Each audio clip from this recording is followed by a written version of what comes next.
I ended up coming about 100 votes shy.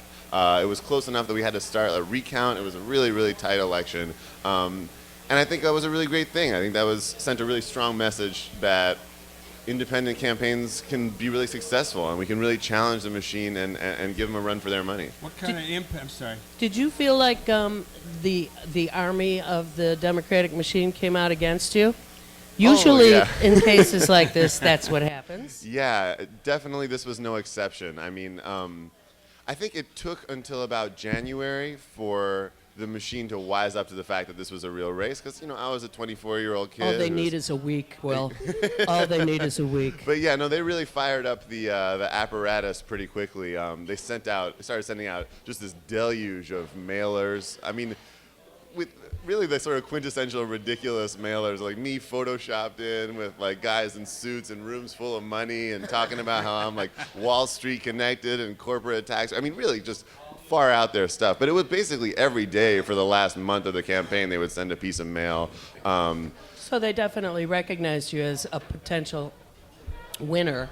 I mean, if you lost by 100 votes? 100 votes, yeah. And what percentage, what was the total vote turnout? So it was about 8,000 votes total. So the difference, it was basically 50.5% to 49.5%. That's incredible, Will. Has Tony Berrios taken that as a message in any way? Has she stepped up? Is she more involved in the community?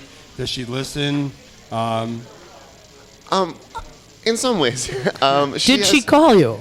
No, she didn't. What a polite political animal that is. She I did not even call you when you came in within 100 votes of winning her district? I think that generally their strategy... Broad. I think their strategy was basically to pretend like I didn't exist, Yeah. And frankly, I think that... They've been doing that about a lot of us for years. I don't know if that's really the best way for them to do it. I think that lets us sneak up on them like this, I think it gives us a real opportunity to organize and mobilize while they're not looking. But in any case, yeah, I mean, to your question, Representative Berrios has done a little more in the community.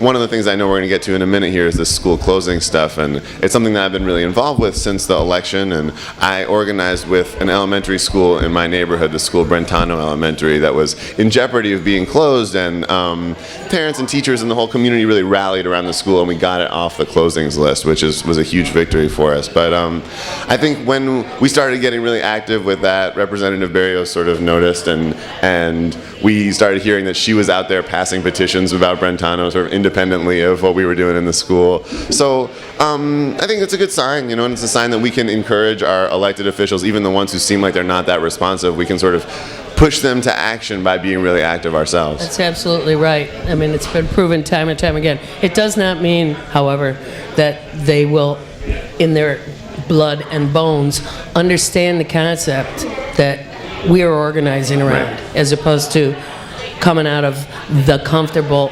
connected, unresponsive, unaccountable place that they're coming from. That's absolutely right, yeah. And is there any part of your district, sorry for interrupting, that is not in the city? Did it extend? No, the district is all in the city. Yeah, that's a good district. What's the makeup of your district now? So the district is about 55 to 60% Latino and maybe 30 or 35% white, basically split between Latino and white people. It's a really diverse district. I mean, so Logan Square is obviously a very diverse community. Belmont-Cragin is a pretty heavily Puerto Rican area. And Portage Park, we have the southern end of Portage Park, which is sort of the old Northwest Side in a lot of ways. A lot of sort of blue-collar folks who have been living there forever and ever. So it was really amazing to get to know the district, just knocking doors. I walked the whole district several times over, and just to get to see all these different parts of Chicago and to get to meet all these amazing people. I mean, it's really something else. Will Guzzardi, do you plan on running again someday? For anything? I have a feeling I will, yeah. I'm still trying to figure out what that's going to look like right now, and frankly, at the moment, I'm happy that I don't have to leave here and go canvassing for 8 hours. At the moment, I'm taking it a little easier. Well, you can attribute some of your activism to your parents. Your mom is involved in North Carolina, works with the police department around youth issues. Your dad seems like a conscious fellow. What has motivated you in your life? I know you got active in community affairs when you were up at Brown University. You came to Chicago working for Huffington Post, and the next thing I know, you jumped into the political arena.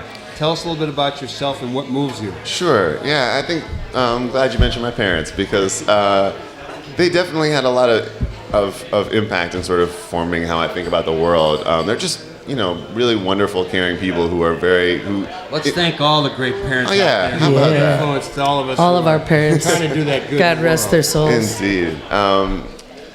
My folks were really raised us to be socially conscious people and sort of aware of issues of social justice. And my mom's a social worker. She works at the Chapel Police Department with victims of violent crimes and their families. She volunteers with the police department doing that. And my brother is a social worker too now. And social workers are just the most amazing people in the world. That's and right. Doing the Lord's work every day.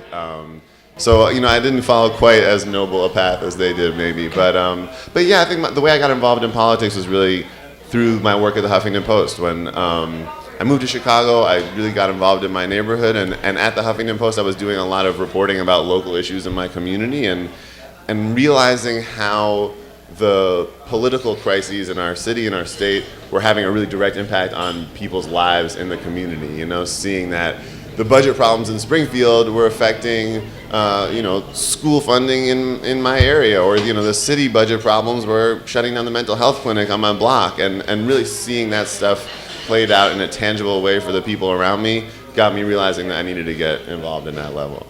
Well, let's hit the heavy stuff. I mean, one of the things that's happened since we have a new mayor is we've seen mental health clinics closing, and now we see an effort and an attempt to close many schools. Yeah. What is your take on both of those?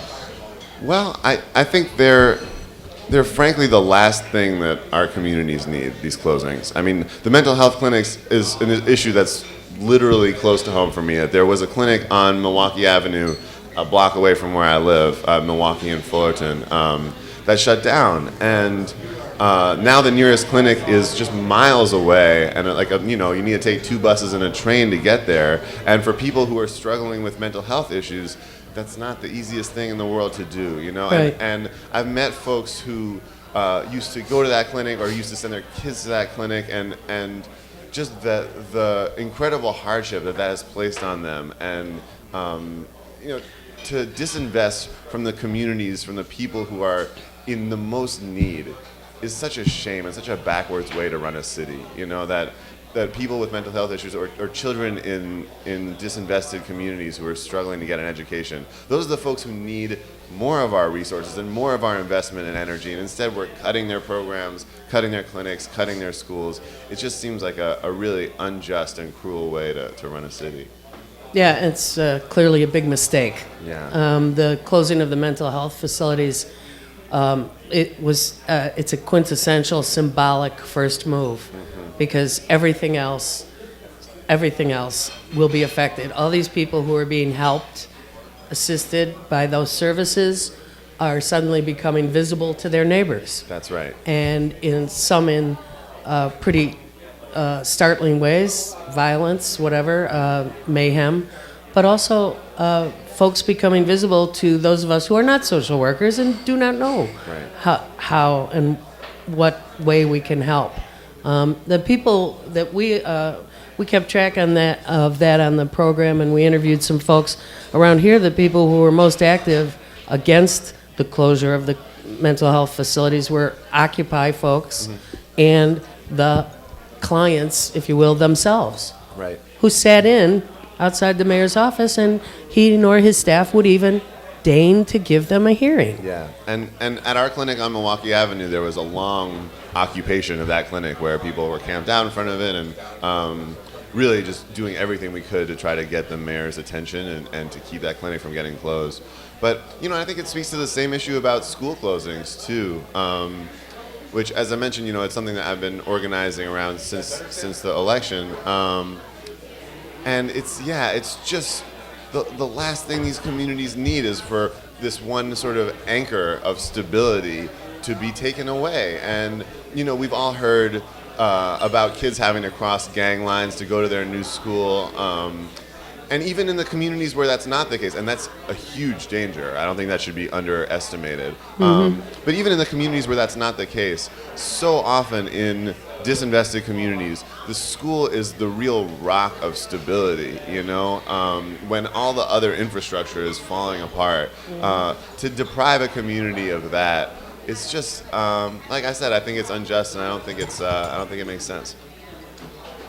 Will Guzzardi, another issue that you've been involved with is the election of our school board. That's right. That's right. And, Talk to us about what that would mean. Sure. So right now our school board is appointed by the mayor and accountable to the mayor and to nobody but the mayor.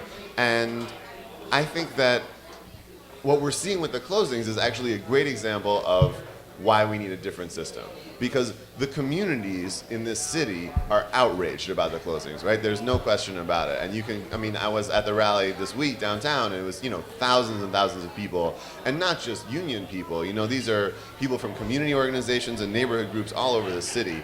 People are outraged. But the school board is insulated from that outrage because they're not beholden to the community for their jobs. They're beholden to the mayor for their job. So they don't have to worry about that, really. So an elected school board would be such a huge step forward in terms of this kind of decision making, because these folks would have to be accountable to the communities who their decisions are affecting. You know, if you represented a community on the south side and you decided you wanted to close 30 schools on the south side, you would have to answer to the people whose schools you were closing. So I think an elected school board would be really, really a step forward. I'm not saying it's going to solve all the problems of Chicago public schools. I don't think anyone is, but yeah, I think it's a really powerful idea for this moment.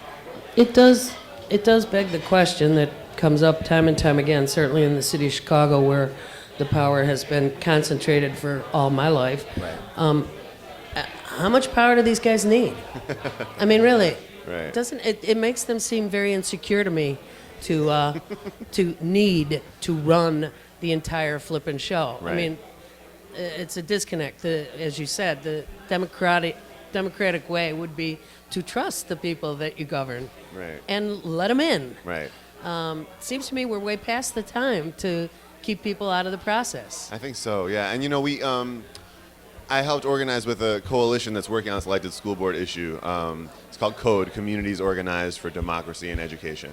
And we had a referendum on the ballot in November about the elected school board in communities all over the city. And Wait, do you have it in this community? so it was the tricky thing about it was that we had to get it on precinct by precinct. We tried in the city council to get it on in the whole city, and that didn't work out. Right. We had to get it We're on real precinct familiar by with that. precinct. You guys may well be. But anyway, we had it on tons of precincts all over the city, and 70,000 people voted on the issue, and 87% of voters in Chicago said they wanted an elected school board. I mean, it's a really, really compelling result, I think. so this is an issue that's going to keep on coming up. Yeah, absolutely. And we're lobbying in Springfield right now, pulling together legislators, because oddly enough, this bill has to be changed in Springfield. The Chicago school board is governed by the state legislature, but we're down there lobbying different legislators, trying to make this thing happen. And to your point about the folks in power and the kind of power that they need, I believe that one of the things that can come out of the sort of outrage that our communities feel about the things that are happening right now is a real unified citywide movement to resist this, you know? And I think we're seeing it with the school closings issue, and have real faith that if we're diligent organizers and if we're focused on organizing for power, we can really mount a challenge to this power in the upcoming elections. I mean, particularly looking at the municipal election in 2015, you know, I would love it if some great progressive decided they wanted to jump in the race and run for mayor, and that could be a sort of unifying point around which the whole city could come together and try to send a message. Any about this idea stuff. who such a candidate might be? Geez, I mean, you hear different rumors. You hear rumors about Toni Preckwinkle, although she denies those. You hear rumors about Alderman Fioretti, who I've grown to know over the last year or so, and He was really, just on our show. He's a Yeah. wonderful guy. he's fantastic, and you know he's not denying those rumors quite so. Right, he isn't. so, But I don't think he could do it. Well, let's talk about that down the line. Okay. We're talking with Will Guzzardi, an activist Don't in really our talk. Chicago neighborhoods, and we will run out of time. But I have another question I'd like to ask you, and that would Sure. be, what do you make of this upcoming challenge to the current leadership of the Chicago Teachers Union? Seems like the old guard, with probably support from the mayor and some publicity firms, are going to challenge the slate of the Chicago Teachers Union. Your take on that? Well, I think that what CORE did, the Caucus of Rank and File Educators, when they came in and took over the leadership positions of the union, I think that was so important for the health of that union. You know, to have real rank and file teachers being in positions of power there, and I think that is something that has to be continued at the union. And I think that Karen Lewis has done an excellent job in advocating for her membership and in standing up for what the union wants and what she believes is right for the communities that the union serves. You know, the children in the city of Chicago. And she can be a divisive figure, absolutely, but I think sometimes we need to be a little more assertive and aggressive in sort of staking out our turf. And I think that she's been a figure around whom many of us in the city and people nationally have really rallied as sort of a progressive icon. I've got one last question, in that we talked earlier about health care, we talked about school closings. How would you, if you were in a position of power to do such things, what kind of moves would you make to deal with the economic crisis that our state government, our city government, and governments throughout the country and perhaps the world find themselves in? That's a great question, and I think we got about 30 seconds. I'll be quick. Go ahead. I'm kidding. I think in Illinois, I think the answer is clear that there's no more room for budget cuts in this state. We have already cut way too deep, and it's hurt way too many people. It's incredible. We're not going to solve this problem with more cuts. There's just no way that's going to happen mathematically. I think we need to flip the script. We need to understand that this has to be a question of revenue, and that we're not taxing rich people and huge corporations enough in this state, and only when we decide to do that will we be able to fund the things that we know our communities need. Back to the haves versus the have-nots. Yeah, unfortunately it seems like that, doesn't it? It really does, more than any time in my life, and it scares the bejeevers out of me. But we have-nots, there's a lot more of us than the haves, so all we have to do is get together and organize. There you go. That's the attitude. Well, it's great to have you on the show. Really? How about giving people an email or a phone or some way they could contact you if they want to get involved or learn more about your insights into these really important matters? I don't know how much insight I have to offer, but yeah, please feel free to reach out to me. My email address is just will@willguzzardi.com. So that's Will, my first name, Guzzardi, Guzzardi.com. And you're a great guy. We're glad to know We're you. gonna see. It's We're great gonna to be see up you here, along the trail. Yeah, the trail of people working for I justice. hope to be back here soon. Let's have a big Very round of good. applause for Will Guzzardi. I'm gonna do one announcement, Michael. We're going to make a couple